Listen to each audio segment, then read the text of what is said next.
derechos humanos, los tratados internacionales, en pocas palabras. Y nosotros argumentamos, bueno, es que sí los estamos invocando, porque el problema estriba en que ustedes no lo consideran parte del sistema jurídico interno, es decir, no forma parte del derecho interno. Nos basábamos en la Ley sobre Tratados Internacionales de 1992. ¿Y por qué viene un poquito a colación esto? Les soy sincero, yo no pensé llegar a ver esta gran transformación que se ha dado en los últimos años sobre la implementación primero del sistema acusatorio adversarial, pero eso tampoco fue gratuito. Se da en base a un diagnóstico que surge de la Oficina del Alto Comisionado en el año 2003, precisamente sobre el sistema acusatorio adversarial. De ahí surgen una serie de recomendaciones por parte de la OEA y de la ONU hacia el Estado mexicano para incorporar los tratados internacionales en materia de derechos humanos. Bueno, de ahí venimos con una serie de reformas que han dado origen inclusive a este Código Nacional de Procedimientos Civiles y Familiares. Muy poco se habla de la participación de la sociedad civil precisamente en estos temas. Y créanme que fue de gran importancia, sobre todo yo hago mucho énfasis en un movimiento como era el Movimiento Jurídico Nacional del Barzón, y en quien recuerdo con mucho cariño, en paz descanse, era el doctor César Pentanes, porque él en aquel entonces ya nos hablaba en el ámbito del derecho mercantil de invocar los tratados internacionales. Por un lado, el tema de la niñez, fíjense bien curioso, el tema de la familia, el tema de la usura. ¿Y por qué lo traigo a colación? Porque precisamente uno de los grandes problemas que tenemos va a ser un gran reto, es la implementación de este Código Nacional de Procedimientos Civiles y Familiares. Cuando leí los principios rectores sobre los cuales va a regir este Código Nacional de Procedimientos Civiles y Familiares, me llamaron la atención tres principios. Voy a tratar de ser breve también acá por la cuestión de tiempos. ¿Cuáles fueron los que más me llamaron la atención? Porque inclusive coinciden en gran medida con los ponentes, la ponente que nos antecedió, fue el acceso a la justicia. Porque precisamente el justiciable de lo que más se duele es del acceso a la justicia. Quienes hemos tenido la oportunidad de ejercer la profesión en base a lo que todavía predomina, que es el sistema escrito, nos topamos con un problema gravísimo. Ahorita escuchaba con atención que le señalaron fecha para una audiencia en el 2025. Pues obviamente esto genera incertidumbre, desconfianza, enojo. Para esto le digo, bueno, hay que promover un juicio de amparo, ¿no? Pero bueno, más allá de eso, el tema tiene que ver con este gran dilema. Consideramos que tenemos acceso a la justicia en este sistema escrito. Y realmente, con la oralidad que se pretende implementar, ¿habrá acceso a la justicia? Porque recordemos que la Corte ha planteado tres momentos para ver este tema del acceso a la justicia. Un primer momento que es el previo, cuando nosotros vamos a acudir ante el tribunal, ¿no? La propia Constitución nos dice que debemos acudir en vía de acción ante los tribunales previamente establecidos, ¿no? Y aquí el primer dilema. Estamos hablando de un juicio oral cuando realmente no son juicios orales, sino son juicios mixtos. La primera etapa va a ser por escrito. Desde ahí tendríamos el primer dilema. ¿Cómo planteamos nuestra demanda? Y ahí viene otro tema que me llama mucho la atención, de las medidas de protección en el ámbito familiar. Porque uno de los graves problemas que tenemos en el ámbito familiar es precisamente las medidas de protección hacia los niños, niñas, adolescentes, hacia las mujeres, en algunos casos víctimas de violencia. Y esa delgada línea que cruza entre el ámbito del derecho familiar con el ámbito del derecho penal es muy peligrosa. Lo vivimos de manera más recurrente durante la pandemia, pero les quiero decir que nosotros, en lo particular, y digo nosotros como asociación civil, que nos dedicamos un tiempo a asesorar a víctimas en los diferentes juicios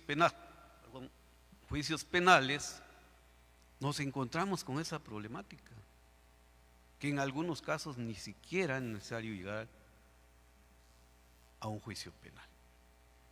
¿Por qué?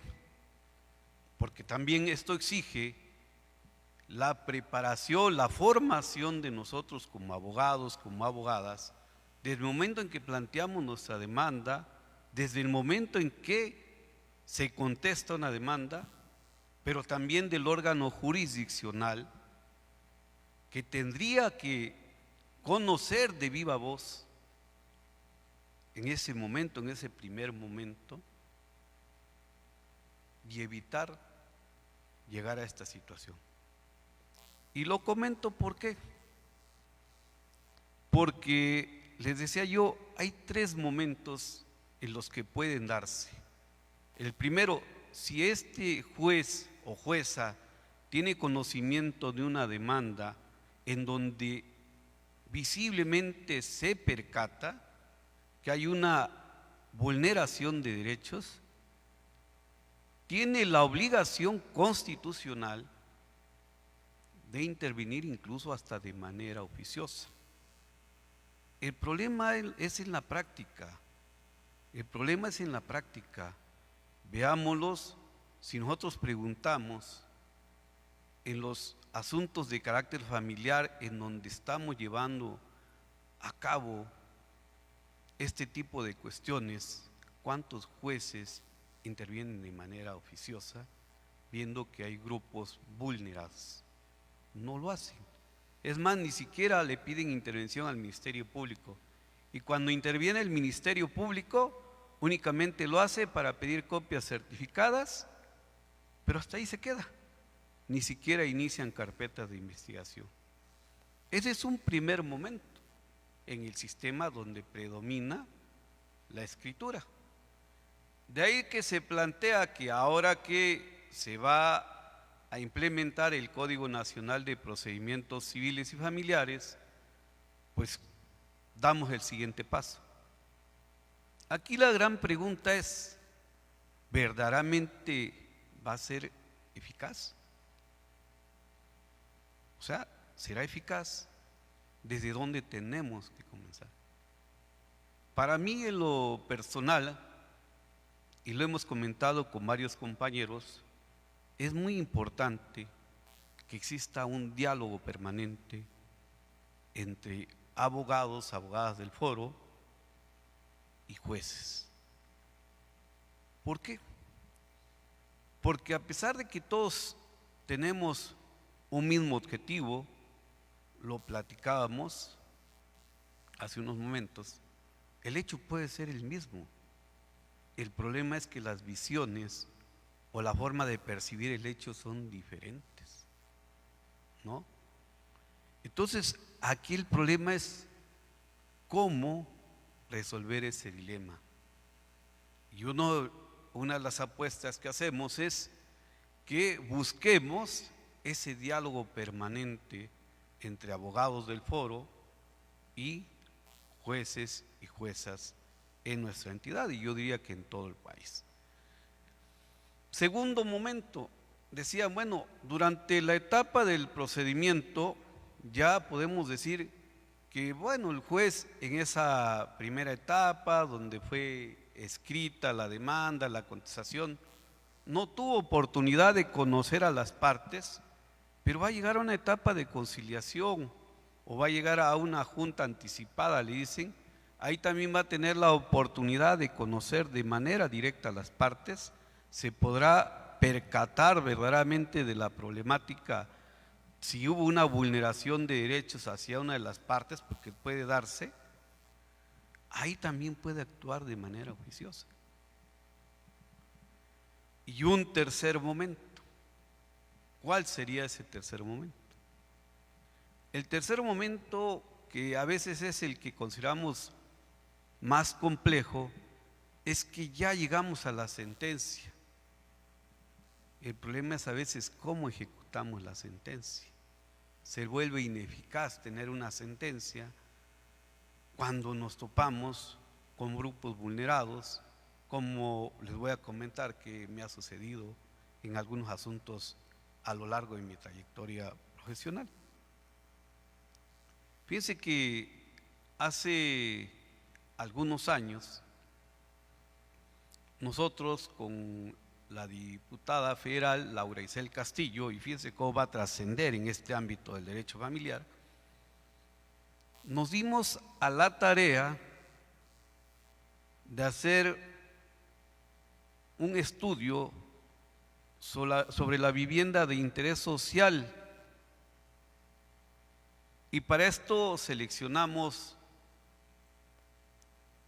2 fraccionamientos.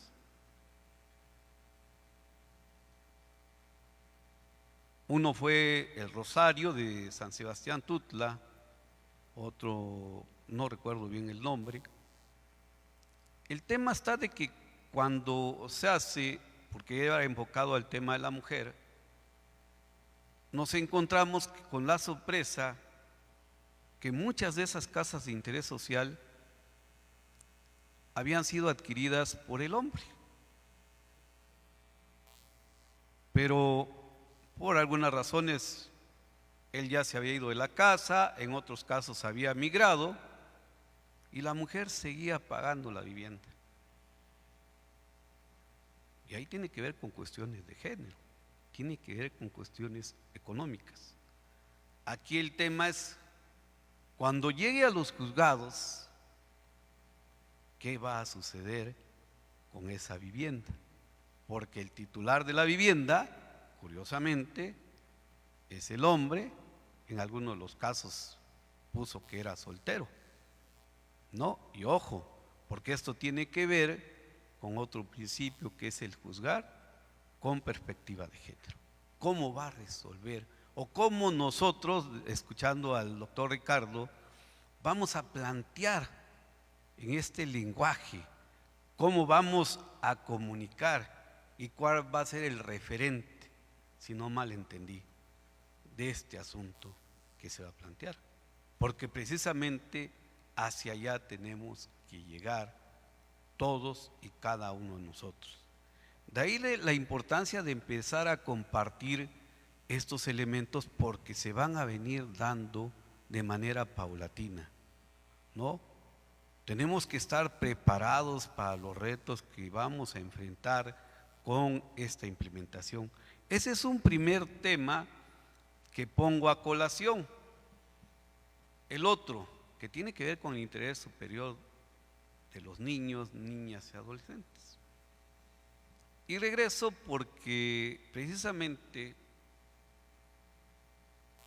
cuando un padre o una madre hipotecan su vivienda, que es un derecho humano, ojo, no toman en consideración a la niñez. ¿Y qué sucede cuando se lleva todo un procedimiento y viene la orden de desalojo? ¿Cómo se juzga? A ver, hay que ponerlo sobre la mesa porque precisamente esos temas son los que vamos a enfrentar con esto del Código Nacional de Procedimientos Civiles y Familiares. Más allá de lo que nosotros hemos visto en los principios básicos, diría yo, bajo los cuales hemos sido formados en el sistema acusatorio. ¿Cuál? El de inmediación. Sí, el juez está obligado a estar presente en las audiencias. Pues sí, pero no es suficiente.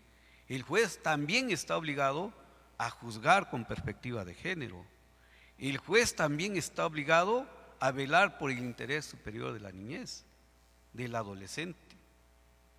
El juez también está obligado a darnos acceso a la justicia, a una tutela judicial efectiva. Y la pregunta es, ¿se logrará? ¿Se logrará? Porque precisamente uno de los grandes dilemas, uno de los grandes retos que vamos a encontrar con esta nueva forma, con este nuevo paradigma en relación al Código Nacional de Procedimientos Civiles y Familiares, es ese es el gran reto.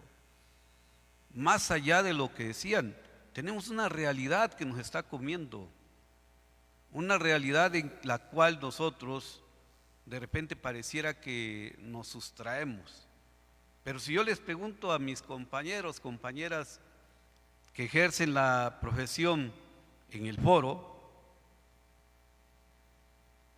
¿cómo perciben ustedes la aplicación de justicia? ¿Cómo la perciben? ¿Se juzga con perspectiva de género? ¿Se tutela el interés superior de la niñez? O sea, es delicado. Y desde luego, esto es lo que les comentaba. Nos ha tocado asuntos desesperantes en guardia y custodia, por ejemplo. Planteamos una guardia y custodia, no la resuelven porque tiene que ser escuchado el niño o niña, dependiendo de la edad que establece la corte. Y de aquí, pero espérenme, hasta que haya un perito, psicólogo o psicóloga especializado para que pueda ser escuchado y entonces resolveré. Otro problema delicado es que en la más de las ocasiones se están utilizando de manera indiscriminada las denuncias de violencia familiar y ya nada más la presentan y acuden al juzgado y hay una denuncia familiar para evitar la convivencia con los hijos. Y resulta que no había tal violencia familiar. Entonces todo esto conlleva a que también de nosotros va a depender una correcta implementación, una correcta aplicación del Código Nacional de Procedimientos Civiles y Familiares. Pero esto va más allá, esto tiene que ver con el ámbito educativo, ya lo decían, no podemos quedarnos solamente en el ámbito de los abogados, abogadas postulantes, no tenemos que quedarnos en el ámbito jurisdiccional, sino que tenemos que ir más allá. Un punto que también me llama la atención es el tema de la conciliación, la mediación. En ocasiones el abogado o la abogada postulante, el juez no permite que estén. Y cuando sale las partes, es que el juez me dijo que pasaba esto. Bueno, pero ¿te explicó esto? No, no me lo explicó. Lo único que me dijo es que si no firmaba, él iba a resolver. En una forma casi como que diciéndome, o lo tomas o lo dejas. Sin analizar que había otros contextos, lo comentaba aquí el compañero, ¿no?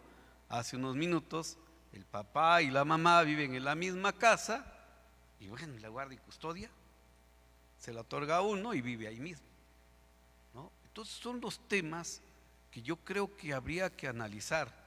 Las medidas de protección que establece la ley de acceso, ¿no? Que también el Código de Procedimientos Civiles no las establece como tal en la actualidad. El Código Nacional de Procedimientos Civiles y Familiares establece un catálogo que puede ser ampliado. ¿Por qué? En base al principio pro persona. Si hay una ley más protectora, pues tenemos que acogernos a esa ley. Entonces yo replanteo esto, porque precisamente es lo que nos toca abrevar, tenemos que prepararnos, tenemos que formarnos en temas de lo que va a implicar la grave responsabilidad de la implementación del Código Nacional de Procedimientos Civiles y Familiares. Lo decía porque lo vivimos en carne propia. Decimos, justicia tardada es justicia denegada, ¿o no es cierto? ¿No? ¿O cuántos de ustedes no han llevado un juicio y decimos, como los abonos chiquitos, ¿no? ¿No? Llevamos 18 años pagando un crédito y cuando llegamos ya llegó a la mayoría de edad. Y lo mismo pasa. En los tribunales nos está sucediendo lo mismo. Fíjense que en nuestro caso, nosotros hemos estado llegando directamente, se molestan inclusive los jueces a promover amparos por dilación de justicia. Nos han dado resultados, yo se los recomiendo, pero digo, a veces no hay necesidad de ello, se molestan los jueces, los secretarios, porque luego dicen que les ponemos más trabajo. No es más trabajo, entendemos que hay una excesiva carga de trabajo, la acumulación de expedientes es terrible. El problema es que esto nosotros, ¿cómo se lo explicamos al justiciable, a la persona que llega a confiar en nosotros? Y de ahí la importancia de que retomemos esta parte, pero que también nosotros no viciemos los procedimientos en materia civil y familiar, porque precisamente uno de los graves problemas también va a pasar que si nosotros empezamos con los vicios propios, estamos luego culpando nada más a los jueces, a las juezas, cuando también hemos sido parte del problema. De ahí la importancia de realizar este tipo de congresos, foros, como le quieran denominar, para que se conozca la problemática, hacia dónde tenemos que caminar de manera, yo diría, coordinada, porque no podemos marchar uno de un lado y el otro del otro, sino que todo esto, sobre todo a mí me preocupa mucho el tema de esto de las medidas de protección. Este es el más preocupante. Vayan a los juzgados familiares, vayan a los juzgados mixtos. ¿Cuál es el mayor número de asuntos que llegan allá? Son asuntos que están trascendiendo más allá y el porcentaje es altísimo. Y muchos de esos, ¿a dónde van a parar? A los juzgados de control, a los juzgados de debate. ¿Por qué? Porque no hay una correcta implementación. Yo le digo, quise ser un poquito reflexivo, no quiero abundar porque ya andamos sobre tiempos, pero hay algunos aspectos y que sí quiero retomar: el tema del acceso a la justicia, el tema de juzgar con perspectiva de género y el tema del interés superior del niño, porque esos son los tres puntos fundamentales de los principios que contempla el tema del Código Nacional de Procedimientos Civiles y Familiares, independientemente de todos los demás que tienen que ver con la inmediación, que tienen que ver con la oralidad, con la publicidad, porque al final de cuentas la publicidad obliga a que el juzgador, pero también a nosotros, nos obliga a que seamos transparentes. Imagínense que esté en una audiencia la persona a quien yo asesoro a mi lado se percate que yo no sé de lo que estoy hablando, porque inmediatamente se dan cuenta. Sabe que no cuenta con un abogado capaz, con un abogado eficiente, pero también está viendo la actuación de ese juzgador, que también es un derecho humano, la transparencia. Los principios de continuidad, de concentración, que a pesar de que el Código de Procedimientos Civiles y Familiares habla de una audiencia de pruebas y alegatos, veamos cuántos años tarda en desahogarse un juicio familiar, a pesar de que es una audiencia que se supone que debe ser indiferible, se difiere de 6, 7 veces y no en un año, hasta en 2, 3 años se está desahogando. Aquí se pretende que no haya esa clase de diferimientos. Yo considero que se va a dar. Miren, ¿cuál ha sido la muestra palpable? He tenido oportunidad de llevar algunos asuntos de carácter mercantil donde impera la oralidad y créanme que se han resuelto más rápido que un amparo directo. Un juicio oral mercantil a lo mucho tarda 3, 4 meses en resolverse. Pregúntense un amparo directo cuánto tarda en resolverse. Mínimo 7, 8 meses en un tribunal colegiado, y si bien nos va, si no hasta un año. Entonces todos estos retos son los que conlleva a que nosotros empecemos a brevar, a empezar a ver. Ahora bien, por otro lado, yo les decía, el Código Nacional de Procedimientos Civiles ya está en vigor. El problema es que no se ha implementado. Aunque hay un artículo, no recuerdo bien, de los transitorios que habla que si las partes se quieren someter al Código Nacional de Procedimientos Civiles y Familiares, lo pueden hacer. Aquí el problema es que si ambas partes se quieren someter y no hay las condiciones, porque también otro problema va a ser la infraestructura, va a ser el tema económico, o sea, no es sencillo, pero también en nosotros depende darle la factibilidad. El tema de la justicia digital es un tema complejo, más en nuestra entidad federativa, lugares donde no tenemos acceso a internet, ¿no? O sea, todo esto representa un gran reto, pero que tenemos que afrontarlo. Yo les decía ahorita que iniciaba, imagínense cuando yo inicié la lucha de los derechos humanos en la década de los 90, yo ni siquiera pensé llegar a vivir estas circunstancias. Cuando empieza la primera reforma, luego empiezan los primeros, curiosamente, los casos de la Corte Interamericana, el caso Rosendo Radilla, González Cantú, entre otros más, pues nos vamos dando cuenta que había que seguir abrevando. Aunque les confieso también de repente mi desencanto hacia algunos temas de derechos humanos, que de repente parece que avanzamos un paso y regresamos dos, pero bueno, lo importante es que seguimos avanzando.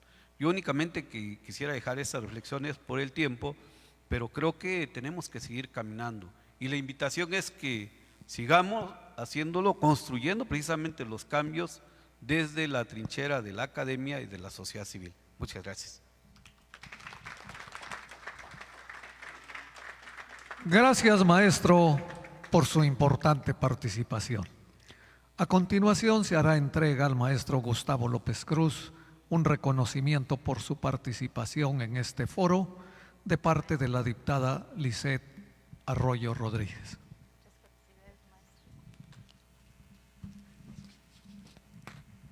Con el aplauso de todos los presentes. Muchas gracias, maestro.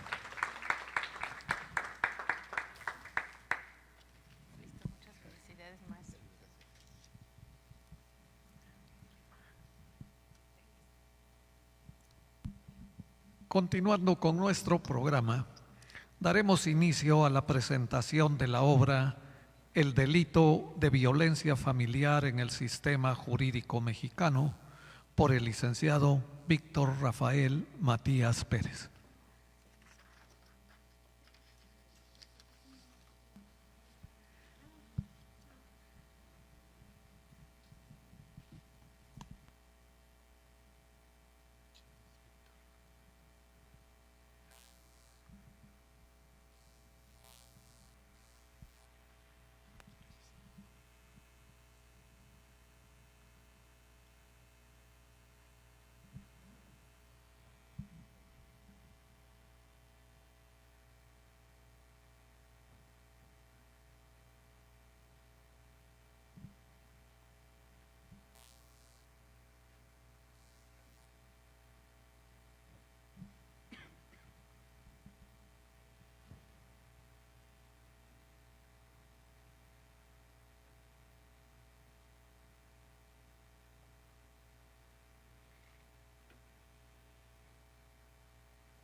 Buenas tardes. Bueno, a continuación vamos a leer la reseña del maestro.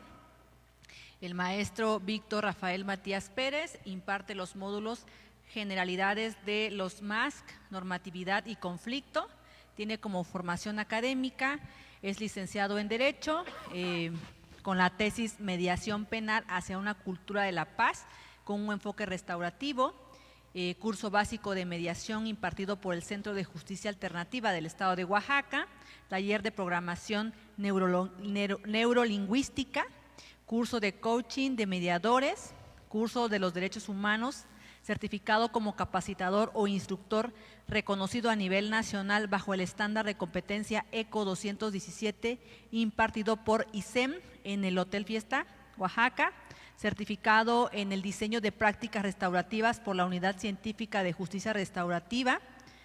Tiene varias capacitaciones el maestro, que no nos daría todo el día para poder mencionarlas. Tiene varias certificaciones también, certificado en el ECO 76, evaluación de la competencia de los candidatos con base en estándares de competencia, certificado en el EC 217.01, impartición de cursos de capital humano de manera presencial o grupal. Tiene muchísimas capacitaciones y certificaciones. En la experiencia laboral, él ha sido mediador y conciliador privado de 2015 a la fecha. Ha trabajado con equipo de aproximadamente 40 adolescentes en secundarias de la zona norte del estado de Oaxaca. Él es impulsor de un programa piloto para la secundaria pública en la zona metropolitana de Jalisco. Ha facilitado distintos tipos de círculos de integración y restaurativos en los centros de internamiento de los juzgados de Santa María Ixcotel, Oaxaca. También es conciliador privado de empresas privadas. Ha trabajado en proyectos de investigación como programa piloto de mediador escolar.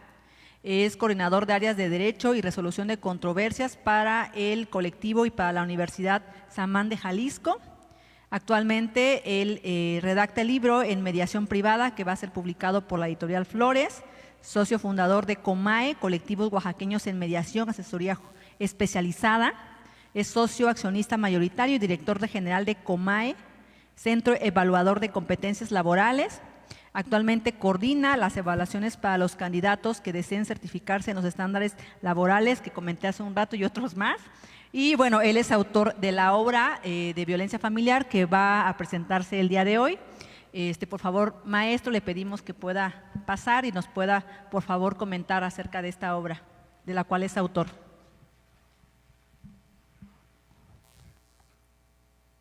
Antes que nada, quiero agradecer a la diputada Liz Padilla, a todos los señores magistrados que han estado durante este evento académico, y agradecer con profunda gratitud a mi maestro Gustavo Alejandro.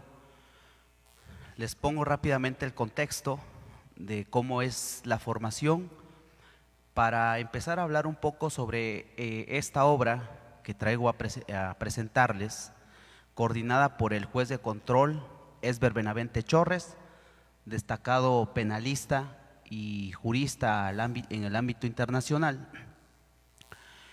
Por allá del año 2015, el maestro Gustavo Alejandro me impartía la cátedra de Derecho Mercantil. Yo recuerdo perfectamente que me mandó a un curso para empezarme a formar precisamente como mediador. Voy a Jalisco y en ese entonces Guadalajara no era lo que es actualmente en temas de métodos adecuados para la solución de conflictos. Guadalajara había implementado en ese momento un programa piloto para empezar a formar mediadores privados, porque apenas se estaba formando lo que es actualmente el Centro de Justicia Alternativa. Empieza la aventura y empiezo a escuchar sobre justicia restaurativa, que es propiamente de lo que yo me voy a centrar en compartir con cada uno de ustedes sobre esta obra. Entonces, en conclusión, yo creo que no estuviera yo acá si no hubiera sido por el maestro Gustavo Alejandro, que en su momento pues me impulsa a empezar a hablar sobre estos tópicos que hoy en día se empiezan ya a regularizar en toda nuestra entidad y en todo nuestro país. Posteriormente a ello, en 2022, si no mal recuerdo, 2021-2022, en el Día del Abogado, viene precisamente el doctor Esber, él es peruano, y me invita a escribir sobre esta obra, pero enfocándola a la justicia restaurativa. Hoy, escuchando precisamente lo que están hablando distintos juristas, escucho, por ejemplo, que decía el maestro Gustavo Alejandro sobre la tutela efectiva, habla sobre lo que tiene que ver con el derecho de acceso a la justicia, se habla como tal de lo que tiene que ver con la justicia restaurativa en sí, y yo por acá veo muchos jóvenes que seguramente o se están formando como abogados, ya están empezando a litigar, pero también ya veo personas que seguramente traen un recorrido académico y profesional. Entonces yo empezaría a hacer una pregunta: ¿cuántos de ustedes, abogados jóvenes, sabrían identificar entre un proceso de mediación y un proceso de justicia restaurativa? ¿Quién quisiera levantar la mano y responder a la siguiente pregunta?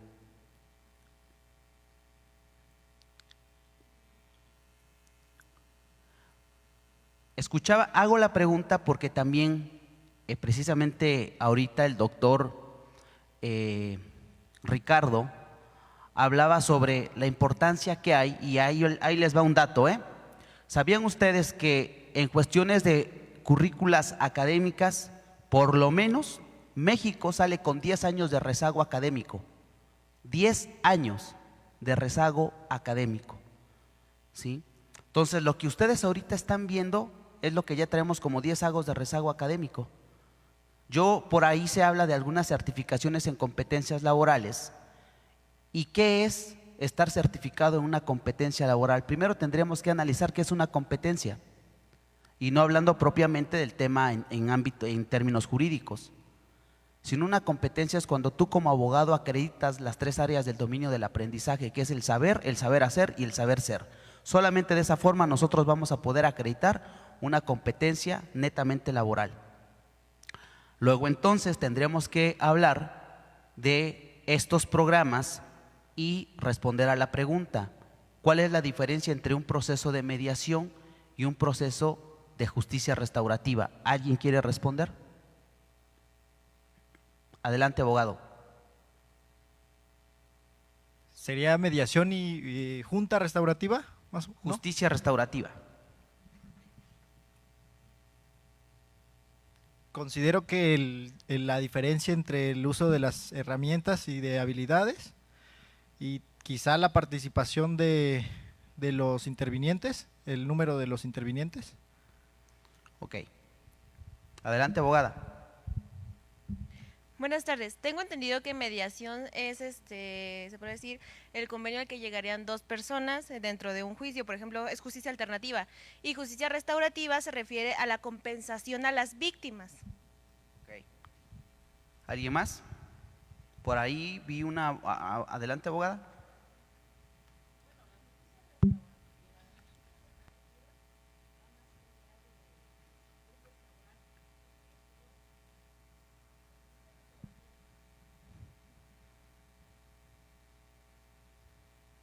La justicia restaurativa es reparar el daño, más que nada el preguntas cómo te sientes, el por qué pasó en el momento que obtuviste la ofensa. Esa es la justicia, restaurar el daño que tiene uno más que nada en el interior, como muchos le decían, en el alma, ¿no? Me ofendiste, ¿cómo restaura esa ofensa? Y el otro mecanismo es diferente porque ahí es un convenio que llegan las 2 partes para finiquitar un problema. Okay. La justicia restaurativa va más allá porque restaura. Restaura el sentir de una persona cuando fue ofendida por un agresor, y a veces no es necesario meterlo hasta la materia penal, sino dice, con que me pida una disculpa, me doy por bien servido. Es justicia restaurativa, son otros tipos de mecanismos. Adelante. Adelante, abogado. Gracias. En síntesis, yo he estado observando que la justicia restaurativa se maneja cuando hay denuncias penales, se mete más en cuestiones de delitos. Y en cambio, la cosa de mediación, Eso se maneja en materia civil. O sea, cuando en mediación podemos llevar tanto asuntos como mercantiles, asuntos familiares, se puede someter en mediación. Y mediación más, en este caso lo encontramos en el organismo que depende del tribunal. Y las justicias restaurativas pues lo encontramos con los facilitadores de las fiscalías. Perfecto. Agradezco la participación de todos. Sin embargo, entonces, debemos de empezar a comprender, ¿no?, que el legislador habla dentro del Código Nacional de Procedimientos Civiles y Familiares, hay un capítulo exclusivamente que ya se aborda lo que es la justicia restaurativa, ¿sale? Claudia Villavicencio es una experta en justicia restaurativa. Ella habla del modelo catartizo y ella lo enfoca en materia familiar. Se considera, y voy a empezar a adelantarme un poco en el tiempo porque el tiempo es bastante corto, pero fíjense, por ahí he escuchado yo hace rato un dato que por lo menos el 70% de los conflictos o de las controversias que se suscitan tienen que ver con un antecedente familiar. Se dice, ¿verdad?, que la familia es el núcleo de la sociedad y eso es completamente cierto. Muchos conflictos, y aquí es donde tendríamos que empezar a analizar teoría del conflicto. Yo le preguntaría a los jóvenes que están ahorita como estudiantes, ¿cuántos de ustedes en su currícula académica les están enseñando lo que es teoría del conflicto? Hablamos de una teoría del caso, hablamos de una teoría del delito, pero ¿en qué momento nos enseñan en la universidad una teoría del conflicto? No nos las enseñan. Entonces yo como abogado, y por ahí se habla de una especialización, hoy en día creo que la especialización es fundamental en la formación de los abogados. ¿Por qué? Porque si ustedes como abogados, se dice hoy en día que el mejor abogado no es el que mayores asuntos lleve a un tribunal, sino quien mejores soluciones le proponga al cliente. El cliente lo que quiere es agilidad, que el conflicto se le resuelva. Es como un dolor de muela. Cuando nosotros tenemos un dolor de muela, ¿qué hacemos? Buscamos una persona que nos asista de inmediato. Entonces tendríamos que hablar e incluso de lo que es el daño criptogénico. ¿Alguien de ustedes había escuchado hablar del daño criptogénico? El daño criptogénico es el conflicto como estresor social. Y cuando una persona se entera de que hay una demanda en su contra, ¿cómo se siente? Esa persona se siente preocupada, ¿sí? Dejan de comer, en ocasiones se les va el sueño, porque hay una preocupación, ¿sí? Hay un nervio, hay como tal una inquietud por parte de esa persona. Entonces, yo lo abordo desde la parte, y a mí me gustaría hacer como esa conjugación entre materias, porque si bien es cierto que el delito de violencia familiar, yo en este libro por lo menos lo enfoco en materia penal, que es lo que dice el 184, párrafo cuarto del Código Nacional de Procedimientos Penales. Habla precisamente donde las personas, sobre todo hombres, en este libro hay estadísticas. Hace rato escuchaba yo a la abogada que hablaba sobre temas de estadística e incluso vienen en el libro. Esas estadísticas, por lo menos el 50% de mujeres que han sido víctimas de violencia familiar han sido víctimas y han sido atacadas con lo que tiene que ver con un arma punzocortante, ¿sí? Una navaja, un cúter, cuchillo, lo que sea. Y un 37% tiene que ver con personas, mujeres, que son asfixiadas. Entonces, ¿cómo empezaríamos a trabajar? Y lo que se propone en este libro, y me da muchísimo gusto que esté aquí la diputada, porque creo que sería un tema en el cual tendríamos que empezar a trabajarlo. La iniciativa de este libro fue precisamente empezar a proponer unas reformas que obviamente, una disculpa por ser tan repetitivo, pero precisamente se busca reformar el 184 del Código Nacional de Procedimientos Penales, porque como tal, el Código Penal, el Código Nacional de Procedimientos Penales, no permite que se lleguen a celebrar acuerdos reparatorios en temas de violencia familiar, ¿sí? El Código Nacional de Procedimientos Penales en ningún momento habla sobre justicia restaurativa, no lo habla, no lo menciona. Sin embargo, lo que tiene que ver con la Ley Nacional del Sistema de Justicia Penal para Adolescentes? Sí lo habla. Y hablamos, entonces, no quiero que confundan y no me gustaría confundirlos, pero mediación no es lo mismo que justicia restaurativa. Por eso yo preguntaba, ¿qué se entiende por mediación? Mediación es parte de la justicia alternativa. Sin embargo, la justicia restaurativa es una filosofía y es un movimiento social. Entonces, cuando empezamos a hablar de familia, lo que tendríamos que empezar a entender estos temas, a comprenderlos, es que más allá de empezarlo a hablar de lo procesal, de lo legal, tendríamos que empezarlo a abordar desde la parte social. Cuando hablamos nosotros de justicia restaurativa, entonces tenemos que entender que buscamos por lo menos dos tipos de reparación del daño. Siempre nos vamos por el tema cuantioso, ¿cierto o no? Los abogados nos vamos, tema cuantía, ¿cuánto quiere la víctima?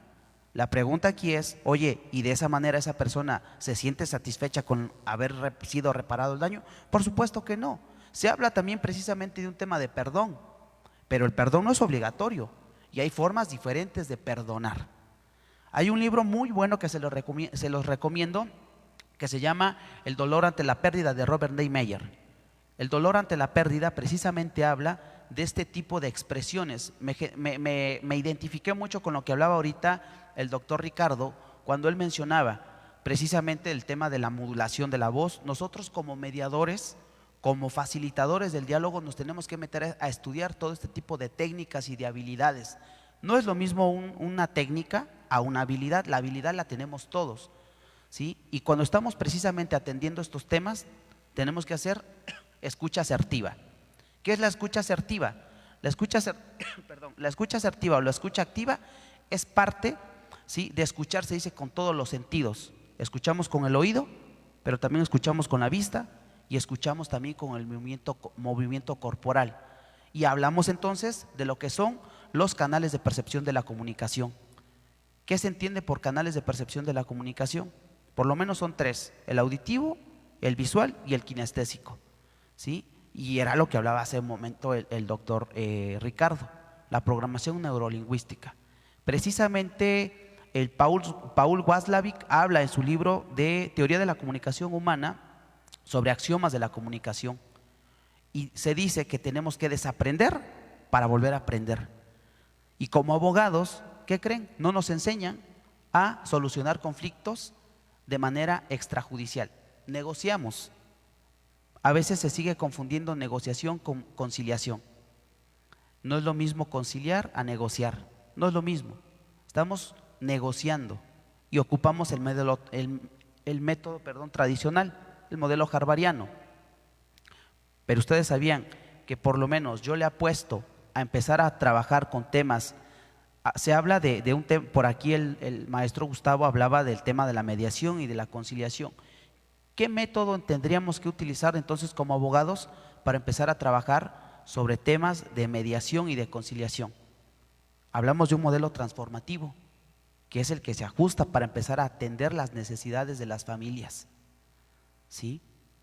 Entonces, vean, el tema es súper interesante, es un tema en el cual creo yo que este libro, el doctor Esber, en esa visión que él tiene, él convoca a agentes del Ministerio Público, convoca a expertos en temas de justicia restaurativa, ¿sí?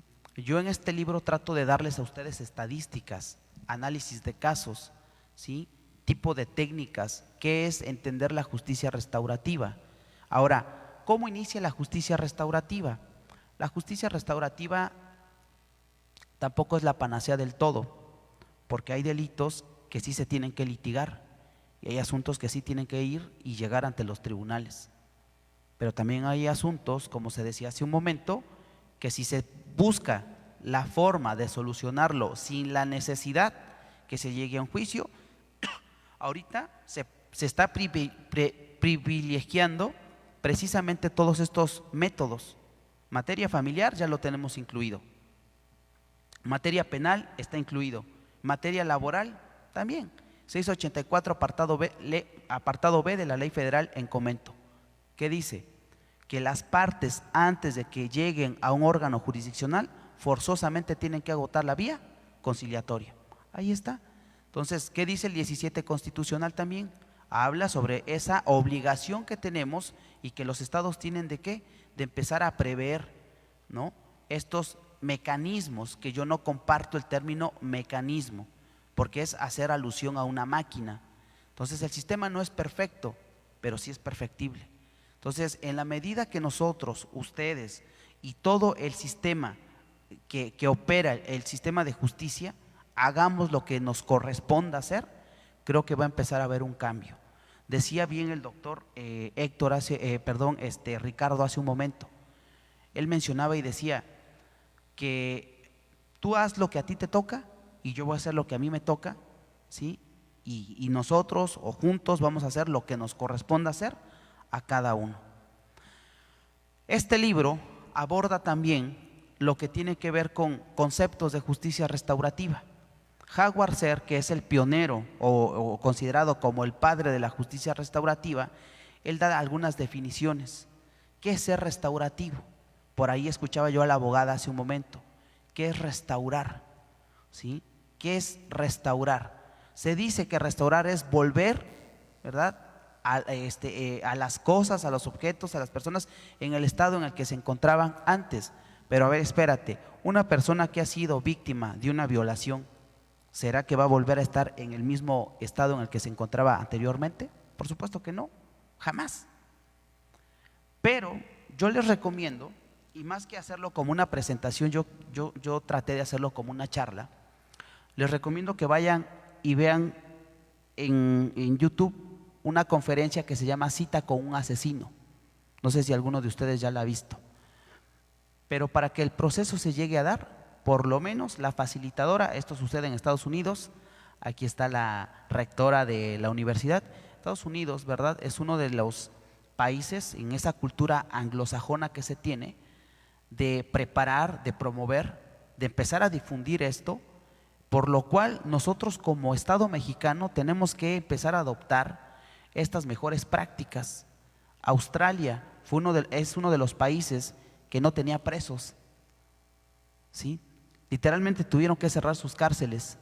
Bien lo menciona Elías Neumann en su libro sobre, él habla sobre el abolicionismo penal, ¿no? Entonces todo esto nos conlleva, pero si lo empezáramos a aterrizar, esto nos lleva a materia familiar. Todo se suscita de la materia familiar. Por ahí escuchaba hace rato que la falta de valores, la crianza de los hijos, el rol de los padres en la crianza de los hijos, ¿sí? Entonces, esto nos lleva a hacer un análisis, a que cada uno de ustedes, de un servidor, como abogados, como personas que están en el auxilio de la sociedad para la difusión tanto del derecho, pero para la impartición de justicia, pues sí tenemos que tomar las cosas con seriedad. Y yo aplaudo de verdad este foro que pues ha sido auspiciado por la Asociación de Praxis, por la diputada, por todos los organizadores de estos foros que permiten el análisis, el argumento, la discusión, el debate, propuestas, porque es interesante saber qué está pasando en el Estado de México. Se hablaba ahorita de la oralidad.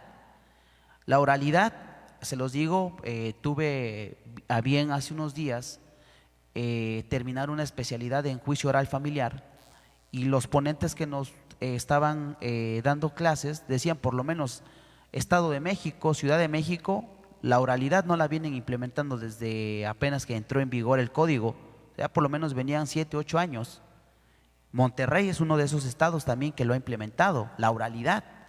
Y nos preguntamos nosotros, fíjense, me llamaba mucho la atención, hace unos días llegaba un asunto al despacho, precisamente el tema de lo que tiene que ver con régimen de visitas y convivencias, y yo precisamente en ese consejo que nos daba la juzgadora, nos decía nosotros, invoquen. Por aquí escuchaba yo hace rato, no recuerdo qué ponente decía, tú pide, ¿no? O sea, el juez dice, o sea, tú dame los hechos que yo te daré el derecho, ¿no? Y pero me llamaba la atención lo que me decía un amigo juez del estado de Querétaro, siendo juez, me decía, yo te recomiendo que no invoques el Código Nacional de Procedimientos Civiles y Familiares, ni te van a hacer caso, siendo juez, ¿eh? Entonces, fíjense qué tan malos estamos en el tema de la impartición de justicia. Pero yo recuerdo hace unos días, el año pasado, tuve a bien también hablar de esta obra, fui invitado a Michoacán, fui invitado a Puebla, y se convocaron a distintos juristas de renombre, entre ellos Rubén Quintino Cepeda, Marisela Cifuentes, la doctora Carla Prat, los cuales tuve la oportunidad de compartir foro con ellos, y me llamaba mucho la atención lo que decía el juez Gerardo Malagón. Él decía, ¿ustedes saben cuál es el deporte favorito practicado por los mexicanos?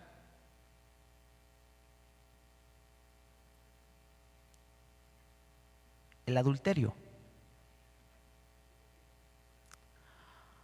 Nada más vean cómo anteriormente se dice, por lo menos jurídicamente el Estado trataba de sostener a la familia.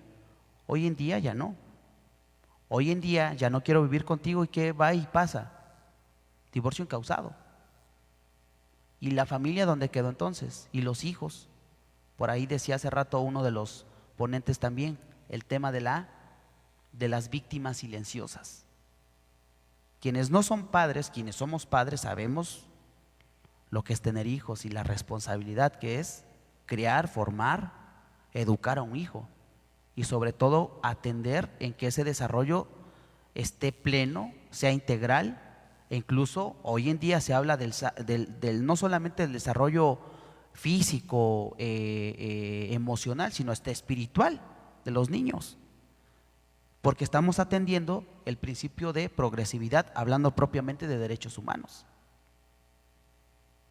Entonces yo creo que el cometido de esto es llevarlo a la reflexión, y decía el juez Gerardo Malagón, o sea, vean qué tan malos estamos ahorita en temas de sociales. Ya no nos importa. A los abogados a veces tampoco nos importa la familia, nos importa cobrar. No me interesa el niño, me interesa que me pagues. Pero entonces, ¿dónde está el valor del abogado? ¿Dónde está la ética profesional? ¿Dónde está la deontología jurídica de la que se ha venido hablando? El doctor Ricardo también fue prácticamente mi docente, y o sea, uno le aprende bastante, ¿no? Pero son este tipo de cosas que a nosotros nos permiten analizarlo desde un punto de vista más allá de lo jurídico, deontológico. ¿Sí? Hasta acá me gustaría saber si tienen alguna duda, alguna pregunta, algún comentario. ¿Ninguno? Ok, ustedes me van indicando, no sé quién me puede ir indicando el tiempo. No, adelante, por favor.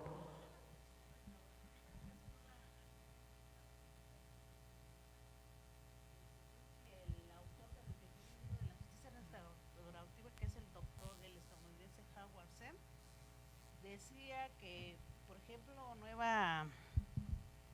creo que no sé si es Nueva Zelanda,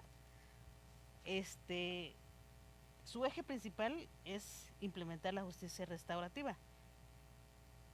Aquí en México muy pocos hablan de justicia restaurativa. Hasta ahorita que escucho a alguien, que eres tú, y en algunos cursos que he tomado ya implementan la justicia restaurativa. Pero por ejemplo también el libro de es el pequeño libro de la justicia restaurativa de este autor estadounidense, está muy bueno, y al menos para los que estamos ahora sí iniciando en el proceso del Código Nacional de Procedimientos Civiles y Familiares, sería muy bueno implementarlo ya de lleno aquí en el país y en el estado, porque realmente no implementamos, sino son las medidas de como decían los compañeros, ¿no?, de mediación, que realmente la justicia restaurativa es muy diferente. Como lo decías, por ejemplo, la justicia restaurativa, por lo regular, el autor más o menos se basa, creo que no sé si en 5 principios, que es qué ha sido dañado, qué necesitas para resarcir ese daño, quiénes son los obligados, quién tiene la obligación y la responsabilidad de responder a estas necesidades. Son más o menos de las que recuerdo, porque sí, no, ahorita ya no me acuerdo del libro, porque este libro muy poco lo vendían en México, ahorita ya lo encuentras en la proveedora. Entonces, es muy bueno ese libro y sí se los recomiendo porque yo ya lo compré. Aquí viene y se lo voy a leer. El proceso de restauración busca habilitar a las víctimas, al infractor y a los miembros afectados de la comunidad para que participen directa y activamente en la respuesta del delito, con la vista puesta en la reparación y la paz social, basándose en las 3 R's de lo que usted comenta: responsabilidad, restauración y reintegración. Es la propuesta que hace el doctor Howard Ser en su libro, el pequeño libro de la justicia restaurativa. El tema, y centrándonos nuevamente en esta parte, y yo les comentaba hace rato del Congreso en Puebla, ahí en ese Congreso se discutía sobre la prisión preventiva oficiosa. Muchos abogados en la experiencia en el tema del litigio decían, en 2 o 3 ocasiones me la han negado, pero como abogados tenemos que seguirlo intentando, porque esa es nuestra obligación, intentar hasta que nos hagan caso. Lo comento por lo siguiente, en tema de justicia restaurativa es algo similar. Cuando nosotros hablamos de estos temas se tacha de utópico, de un soñador, pero si usted le preguntara a las personas qué es lo que más desean en la vida, muchos decían paz. Personas que han sido víctimas de algún delito, sobre todo, y repito, en este libro lo abordo, precisamente son personas que han sido víctimas de un delito de violación, porque entre cónyuges sabemos que se da el tipo de violación, ¿sí? Y también tendríamos entonces que empezar a analizar los famosos micromachismos. Oaxaca, con 570 municipios, imagínense la tarea que tenemos. Entonces es un trabajo y es una labor que es para la reflexión, es empezar a llevar estos temas precisamente a los municipios, es llevarlo a las escuelas. De hecho, tendríamos que empezar por las escuelas y no desde las universidades, tendríamos que empezar desde preescolar, primaria, secundaria. Yo precisamente en 2015 llevé un programa piloto. Para poder acreditarme como mediador en el estado de Jalisco, tuve que hacer un programa piloto. Y hablamos y abordamos estas temáticas. Desgraciadamente a veces llegamos a nuestro hermoso estado y bien dicen que nadie es profeta en su propia tierra. ¿Sí? Entonces, eso es lo que cada uno de nosotros tendríamos que empezar a comentar. ¿De acuerdo? Entonces yo aplaudo de verdad y lo comento y lo digo con todo respeto que se encuentre aquí la diputada. O sea, a mí me llamó la atención porque seguramente ella al estar escuchando todas estas temáticas pues son problemáticas sociales, ¿sí? Que es lo que el Estado necesita. Sabemos que su agenda de trabajo siempre es pesada, es ardua, pero también es escuchar qué es lo que la sociedad pide en implementación de justicia. Entonces, estas cuestiones son las que a nosotros nos van a permitir, estos foros son los que nos permiten ser escuchados, porque creo que se cumple el objetivo. Por ahí hablaba el doctor Ricardo, vuelvo a hacer mención de él, sobre el que habla y el que escucha. Pero es más importante escuchar, por eso se dice que tenemos 2 oídos y una boca, porque es más importante escuchar. Entonces, como facilitadores tenemos que empezar a desarrollar estas habilidades. Estoy seguro que en la universidad no les enseñaron lo que es un rapport, una escucha activa, un caucus, un parafraseo, programación neurolingüística, canales de percepción de la comunicación. Porque como abogados para estos temas nos tenemos que formar en estos ejes. ¿Sí? Entonces es un tema que yo los invito a que lo empiecen a explorar. Es un tema que yo se los comparto, de verdad es un tema apasionante y nuevamente me dirijo aquí al maestro Gustavo Alejandro, precisamente porque él fue, ¿sí?, quien empieza a impulsarme en esta iniciativa y que fíjense la visión del doctor Esber Benavente Chorres. Yo tenía considerado que viniera la doctora Ivonne Ruiz Herón, ella es especialista en justicia penal para adolescentes, pero por obvias razones ya no pudo venir, pero la intención era hablar precisamente, debatir, argumentarlo, porque la doctora Ivonne es especialista también en la materia.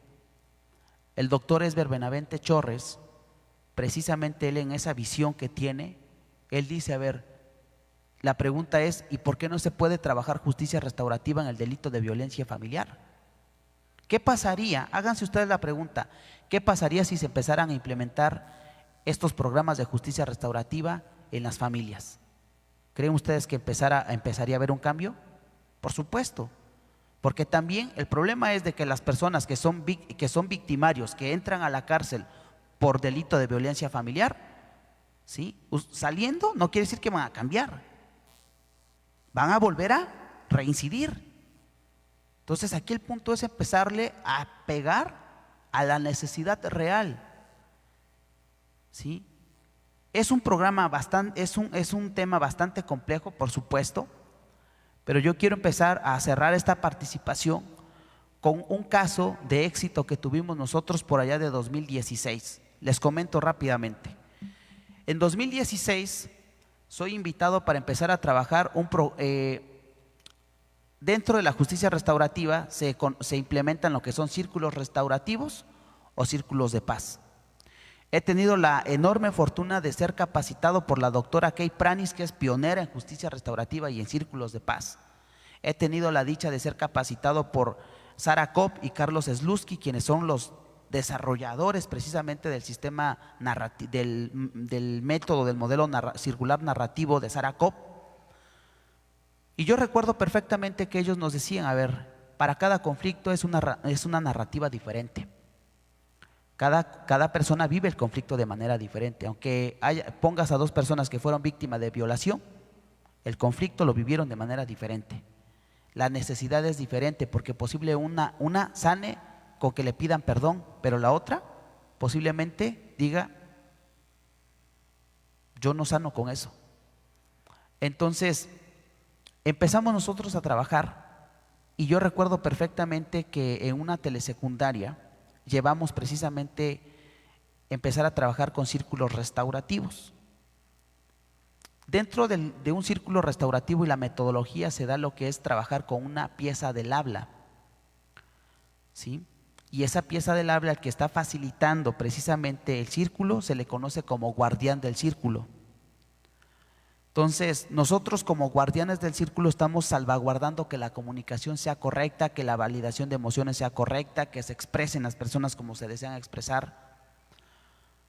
Pero había en particular dos adolescentes, hermanas por cierto, de carne. Y cuando yo les hago una pregunta, fíjense, y aquí entra el tema familiar, por eso es importante, y todos, por lo menos decía el 70% de los asuntos llega a materia familiar o derivan de materia familiar. Yo recuerdo perfectamente que estas adolescentes, cuando yo les hacía la pregunta de que si tenían un momento significativo con sus familias, por lo menos de 20 alumnos que había ahí en ese círculo, ¿sí? Todos decían que no tenían ningún momento significativo con su familia, ni un momento grato. Unos decían, siempre en mi casa son peleas, son gritos, son escándalos, mi papá llega a pelearse con mi mamá y lo único que yo hago es salirme de mi casa para no escucharlos. Hubo uno en particular que dijo, yo sí tengo un momento grato. Y el momento grato es en Navidad, cuando salimos de vacaciones y nos vamos al pueblo de mi mamá, a un río muy grande, y ahí podemos nadar y nos podemos divertir. Al final de la implementación del círculo, se acercan a estas dos adolescentes y me dicen, ¿tú crees que eso que acabaste de hacer acá lo puedas llevar a mi casa? Porque a nosotros nos gustaría tener una reunión en familia. Mi mamá es prostituta y aunque el papá que tengo no es mi papá de sangre, pero se ha ganado el título de papá. ¿Por qué lo abordo? Por las escuchas, por las narrativas. Se decía precisamente del perfil de los juzgadores. Estamos formados para aplicar la ley, pero no para escucharla desde el carácter social. Entonces, todo esto nos lleva, abogados, a la reflexión. Yo se los dejo como reflexión, ¿sí? Y cierro con esto. Decía don Ignacio Burgoa Orihuela en su libro El jurista y el simulador del derecho, que cada uno de nosotros sabrá qué función desempeña en el papel de la abogacía. Si queremos ser reales doctos del derecho, si queremos ser juristas del derecho o si solamente queremos ser simuladores del derecho. Yo se los dejo de reflexión. De mi parte es todo. Muchísimas gracias y quedo atento para dudas, preguntas o comentarios.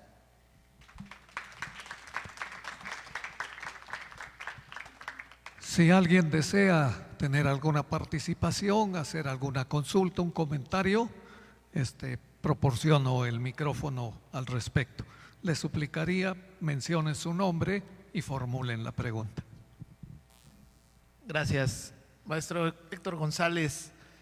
Fíjate que escuchando el tema que es a veces vivir en un país de fantasías, ¿no? En los últimos años creo que el compromiso como abogados y que tenemos una participación con la sociedad, estamos convencidos, o en lo personal estoy convencido de que debemos de allegarnos de los medios para la conciliación, ¿no? Pero es bien difícil porque estamos en una sociedad con una cultura del conflicto, ¿no? Hasta el día de hoy, y yo lo aterrizo en la vida práctica y en la vida cuando uno se involucra con la sociedad, en donde lo que tú buscas es a lo mejor decirle al gobernado que una salida alterna de solución a su conflicto puede ser la conciliación, ¿no? No hablando de la justicia restaurativa, a lo mejor porque estamos hablando ya a lo mejor un tema ya más avanzado, ¿no? Pero la sociedad está acostumbrada al tema de tener una cultura del conflicto, y yo creo que es un gran problema que tenemos en México, y lo abordaste muy bien, que esto no es nada más un tema del derecho, sino es un tema de educación desde la casa y desde la escuela, en donde creo que en las escuelas deben de ya implementar, no nada más decíamos un tema de oratoria, sino ya también un tema de dar y de buscar soluciones al conflicto previo a ir a un tema judicial, ¿no?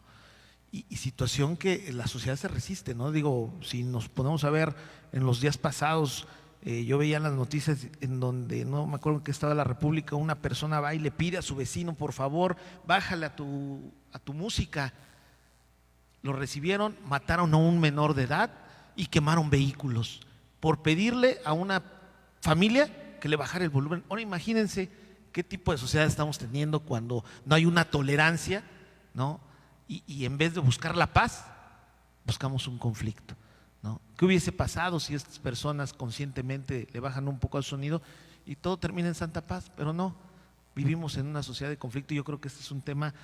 Yo espero que algún día nuestra sociedad mexicana llegue a transformar su cultura, y en vez de una cultura de conflicto es una cultura de paz, ¿no? Porque es lo que busca, dicen por ahí, la Agenda 2030, y Agenda 2030 que así como México yo creo que va a dejar a la 2040 o 45, porque está muy difícil el tema en México. No vemos, en vez de ir disminuyendo la delincuencia y disminuyendo la violencia en nuestro país, los 32 estados de la República están sufriendo, unos más, unos menos, pero no va mejorando, vamos empeorando. Y bueno, yo creo que es más que comentario, agradecerte y felicitarte por tu obra y por esta colaboración que hiciste, que creo que nos va a ayudar mucho a los abogados y a la sociedad. Gracias.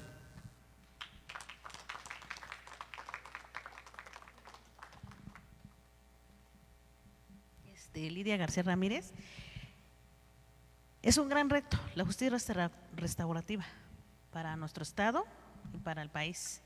Es un gran reto porque muy pocos lo manejan o lo saben hablar. Ejemplo, ¿no? Decías tú, a veces sí es aplicable a uno como abogado, si toma uno cursos sobre este tema. Yo hace muchos años lo tomé, en ocasiones lo aplico con mis clientes. Ejemplo, no tuve mucho un tema con dos niñas y su mamá. Por haberle visto un tatuaje a la madre, se pusieron las niñas mal por el hecho que le había dicho el padre, ¿no? Que si le veía con un tatuaje le iba a matar. Entonces lo que hice, yo hice el círculo, le pregunté a las niñas, ¿qué sentiste? Esas preguntas, y ya fueron desahogando y tranquilizar a las menores, ¿no? Entonces sí es un gran reto la justicia restaurativa y debemos de apostarla. Si bien es cierto, nuestro país es un país muy conflictivo porque luego no nos ponemos de acuerdo, ni en familia nos ponemos de acuerdo con temas, con otros problemas, ¿no? Entonces sí, es un gran reto la justicia restaurativa y sí debemos de implementarla, ¿no? También hasta en las escuelas porque muy poco se habla de justicia restaurativa. Gracias. Adelante. Buenas tardes. Mi nombre es Carmelita Vázquez Pinacho. Yo vengo de la Sierra Sur, Miahuatlán de Porfirio Díaz. Aprovechando que está la diputada Lisa Arroyo, me gustaría que implementara algo así como dices que hiciste un plan piloto en la ciudad de Guadalajara. Entonces, no sé, por ahí me gustaría que nosotros o cada uno de los que vinimos, pues por lo menos pusiéramos un granito de arena, y a mí me gustaría también hacer un plan piloto, ya sea en alguna escuela de Miahuatlán, secundaria o bachillerato, porque sí hay mucho conflicto y tengo sobrinos en diferentes escuelas y muchas veces la problemática desde ahí comienza y así vienen creciendo nuestros jóvenes.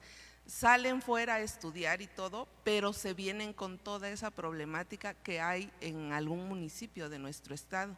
Entonces sí me gustaría ver si hay algún apoyo por parte de ella y trabajarlo juntos. Muchas gracias. Okay, muchas gracias por la participación.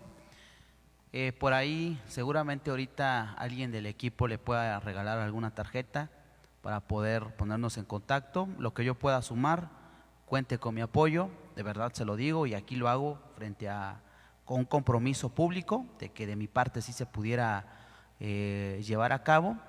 Y pues de mi parte ha sido todo, excepto no sé si hay alguna otra pregunta, algún comentario, pero por ahí pedía yo la autorización, si nos permitieran poder reproducir un video, ya que hemos de empezar a trabajar en un congreso multidisciplinario en justicia penal para adolescentes, para todos aquellos que deseen en un momento participar. Esto se va a llevar en el mes de noviembre en Bahías de Huatulco. La sede va a ser el Hotel Las Brisas. Van a venir destacados juristas hablando precisamente sobre tema de justicia penal para adolescentes y se van a empezar a abordar estos temas.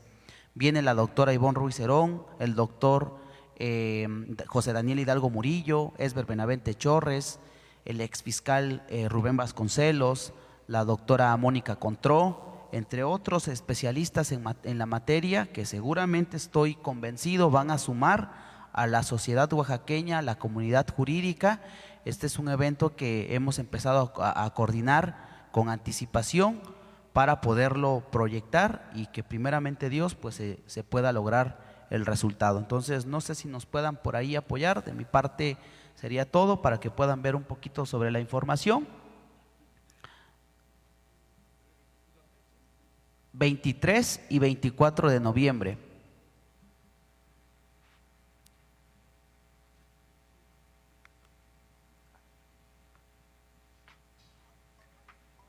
¿Trae sonido? No sé si…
Bien, pues ahí está la invitación, por el tiempo también, para respetar sus tiempos.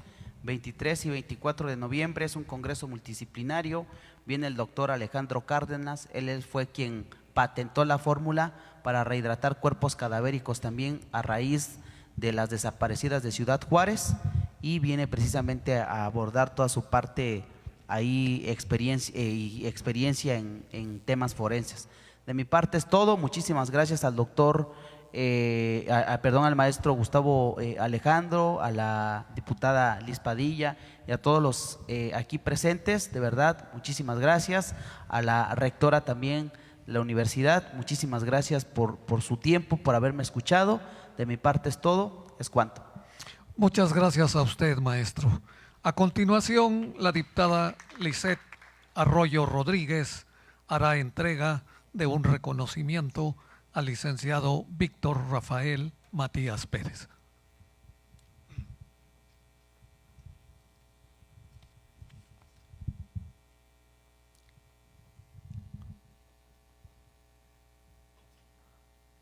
Con el aplauso de todos los presentes, ponen en manos de nuestro ponente el reconocimiento que el Congreso del Estado hace entrega por su participación.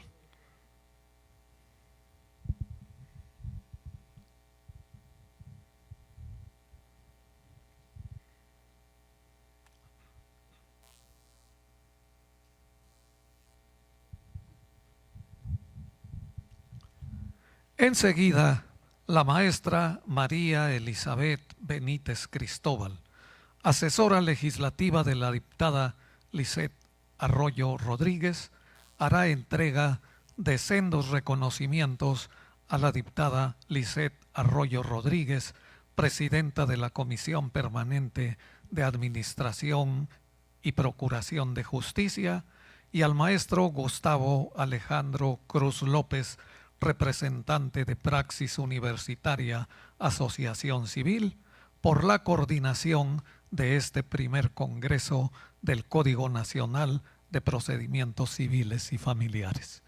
Con el aplauso de todas y todos.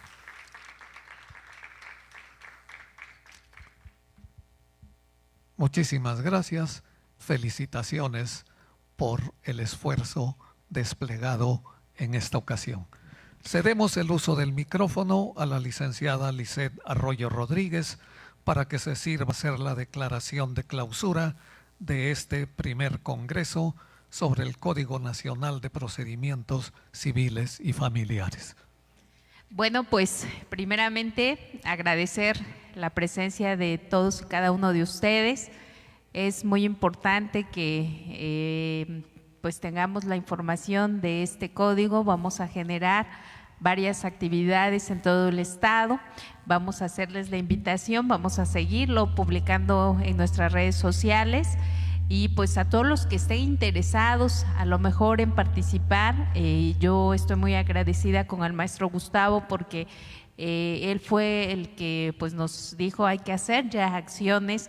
Nosotros como parte de esa coordinación pues también tenemos que hacer acciones que pueda hacer la difusión de este Código Nacional. Y pues decirles también que tienen, como lo comentaba aquí el compañero, pues tienen una aliada en el Congreso como presidente de la Comisión de Administración y Procuración de Justicia.